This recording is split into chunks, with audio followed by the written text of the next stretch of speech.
All right, so Elon tweeted out, almost ready with full self-driving beta version 9. Step change improvement is massive, especially for weird corner cases and bad weather. Pure vision, no radar. No radar? What does that mean? He doesn't think that we need anything more than the cameras anymore. Owen says, does this mean you can remove the radar from production, or will it still be included as a backup? And Elon said, remove. Hang on. They've had radar in the car since the beginning, and they use it. Used it. And are using it. And are using it. And now they're going to not use it? But with version 9, I think he doesn't need it. Now, my first questions were, okay, but how about at night? How about in the rain? How about in the fog? But you had a good point about this.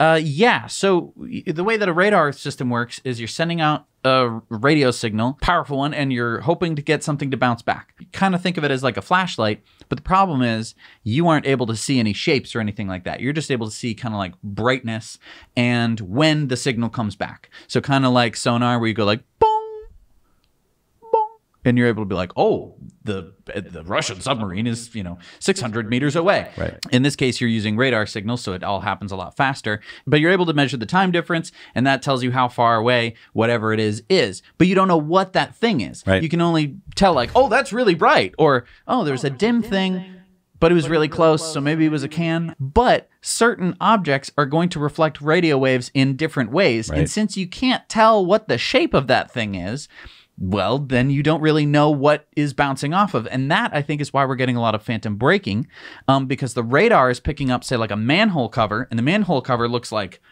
lighting up like a Christmas tree on the radar, and it's getting closer because it's not moving, and you are moving, and the car goes, oh, crap, we're going to hit something that the cameras clearly don't see, but it's just a manhole cover, you drive straight over it. So there's no resolution with a radar. Right. Here's the thing with the cameras. The cameras, if you take a picture on your smartphone or something, there are filters in front of the camera lens that are blocking photons of certain wavelengths because you don't really know what ultraviolet looks like. So if your phone took a picture and it had all this ultraviolet light going into the picture, you'd be like, why does this flower look so weird? Right. So you usually throw that away for the sake of looking friendly to human eyes, but you're throwing away information. Exactly. And that's a really good point because it's throwing away, for instance, infrared information, which would help you see better at night.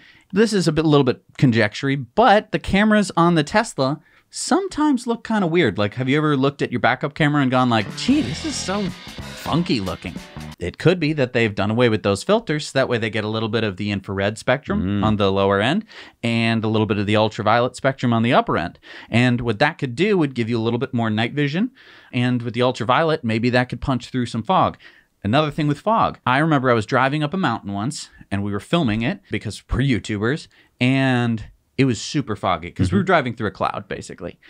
And I couldn't see very far in front of me. The camera could see probably 20 to 30 feet further in front because the camera sees things differently than we do. Right. And that was a normal, video camera with all of its filters. So I think that, you could slow down the car just like you do in inclement weather, but it might actually be able to see better than we can. As Adam Klotz says, the best part is no part, and Elon said. Yep. And Tesla owners of Austin said, better vehicle with less parts. Will there come a day where we do not need manual seat adjustment buttons? I love how they go in different directions with these tweets. And Elon said, good point. Next major software rev will do much better with automating wipers, seat heating, and defrost.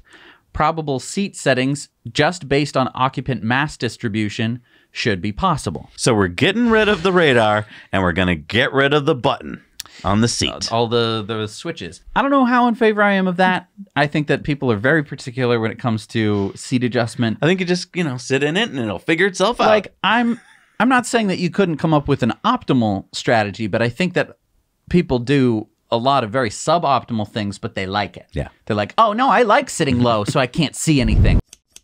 Hey everybody, thanks so much for watching Now You Know Clips. You can watch full episodes of Tesla Time News on Mondays and in-depths on Fridays. Just click the link down below to head over to the Now You Know channel.